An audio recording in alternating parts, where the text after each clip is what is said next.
Fala pessoal, Carol na área, trazendo mais um vídeo aqui no canal. No vídeo de hoje eu vou contar pra você sobre um caso criminal resolvido que aconteceu na Dinamarca. A gente pode dizer que é um caso bem conhecido por lá, até porque envolve pessoas que eram famosas. Se você se interessa por esse tipo de conteúdo, eu convido você a se inscrever aqui no canal. Todas as semanas eu trago esse tipo de conteúdo, casos criminais resolvidos, que são ainda um mistério, ninguém consegue explicar o que aconteceu, de desaparecimento também. Então, se você se interessa por esse tipo de conteúdo, se inscreve aqui no canal, deixa o like nesse vídeo, isso é muito importante. Também ativa o sininho para não ficar de fora. Então, bora vem comigo que hoje nós vamos conhecer o caso Kim Wall.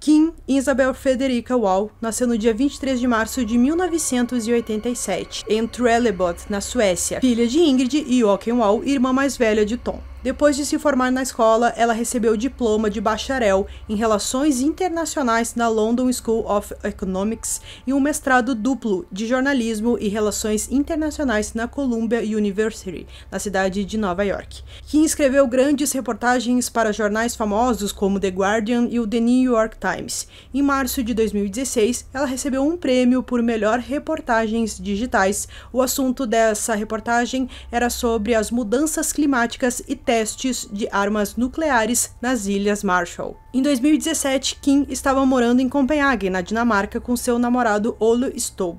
No início do ano, ela entrou em contato com Peter Madsen, inventor, empresário e engenheiro, já que ela gostaria de fazer uma entrevista com ele. Em 10 de agosto, Peter retornou seu contato e a convidou para realizar uma entrevista a bordo do seu submarino.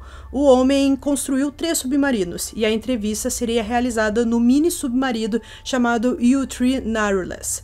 Nesse mesmo dia, Kim e seu namorado estavam organizando uma festa de despedida porque eles se mudariam para Pequim no dia 16 de agosto. Por mais que a festa de despedida fosse muito importante, essa entrevista com o Peter também era muito importante para ela. Então ela conversou com seu namorado, falou que ficaria fora da casa por umas 2 horas, não muito mais do que isso. Então, perto de umas 7 horas da noite, ela se encontrou com o Peter e eles embarcaram no submarino.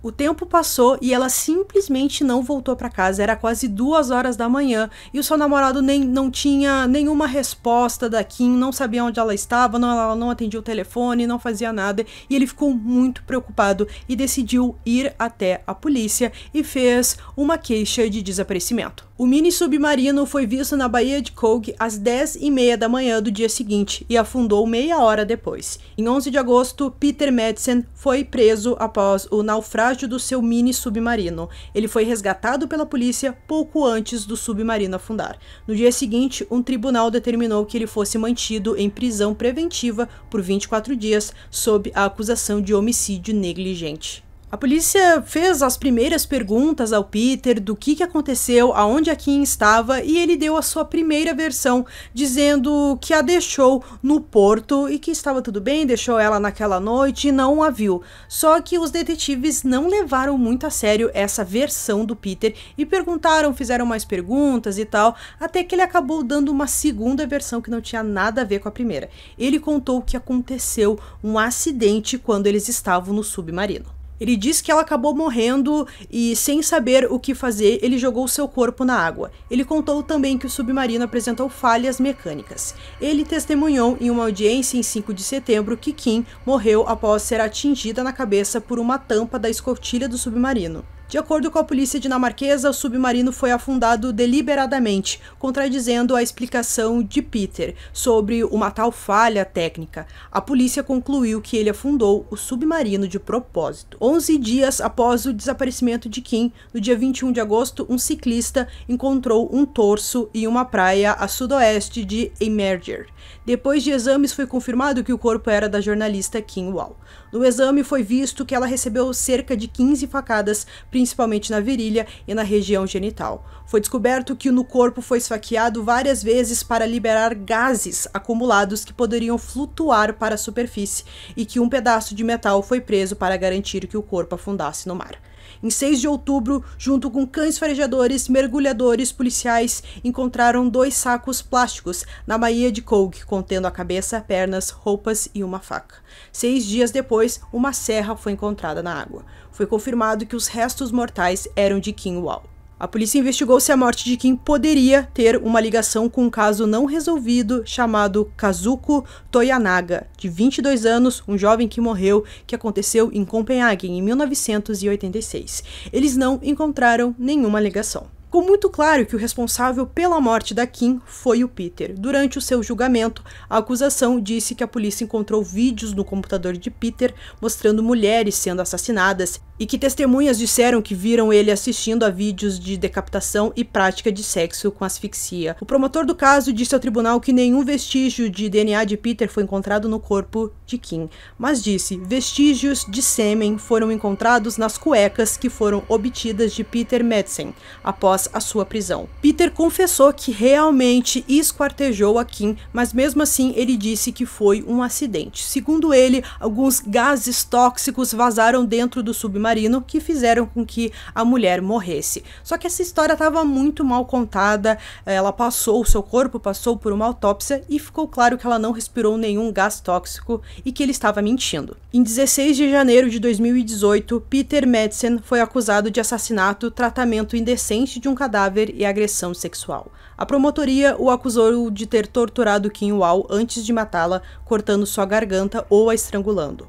O julgamento de Peter Madsen começou em 8 de março no Tribunal de Copenhague. Em 25 de abril, ele foi condenado por todas as 3 acusações e sentenciado à prisão perpétua.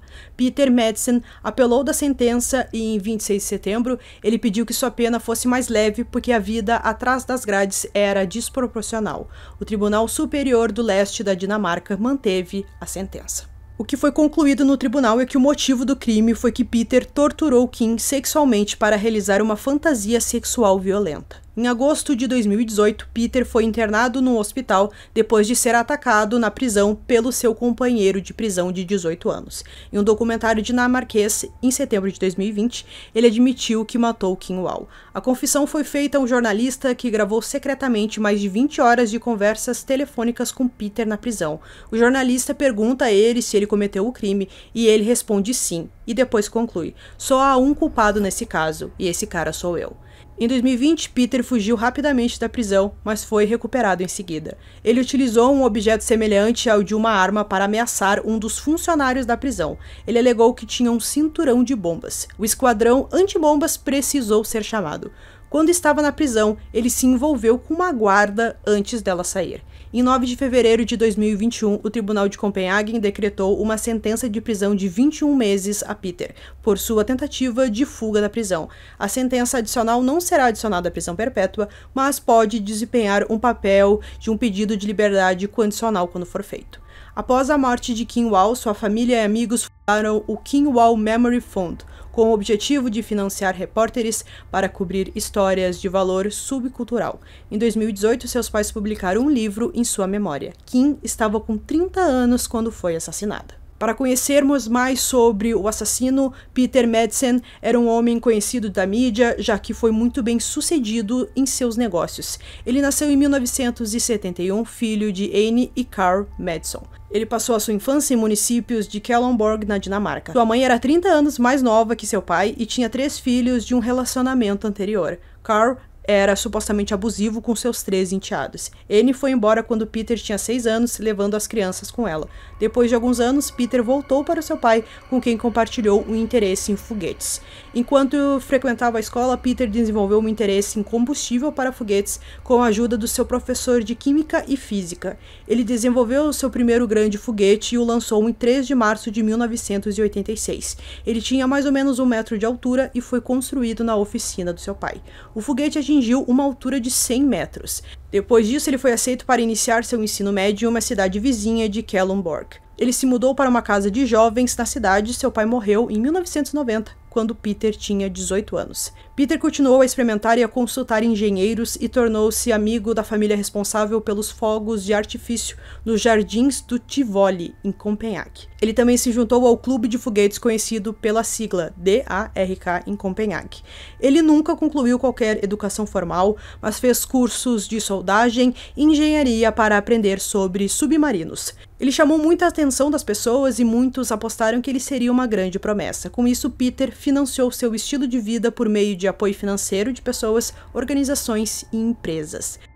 What we have here is essentially a steam engine. This is the boiler. It produces the steam. Within this tank we have T-stuff, hydrogen peroxide 80%. It goes through a control valve into a reaction chamber and becomes steam that's ejected here. Peter construiu 3 submarinos. O que mais chamou a atenção foi o mini submarino chamado UC-3 Nautilus, que levou cerca de 3 anos para ser concluído e tinha o valor de aproximadamente $200 mil. Ele foi lançado no dia 3 de maio de 2008 em Copenhague. Em 1º de maio de 2008, Peter cofundou a Copenhagen Suborbitals com o arquiteto dinamarquês chamado Christian Vogel Bengtsson. Peter foi responsável pelo sistema de lançamento, plataforma de lançamento e motores de foguete de reforço. Ele teve seu primeiro casamento por volta de 2011. A sua esposa foi fundamental para ajudar o Peter a atingir os seus objetivos. Eles ficaram mais ou menos 7 anos casados, o que parecia ser um ótimo relacionamento. Infelizmente, acabou.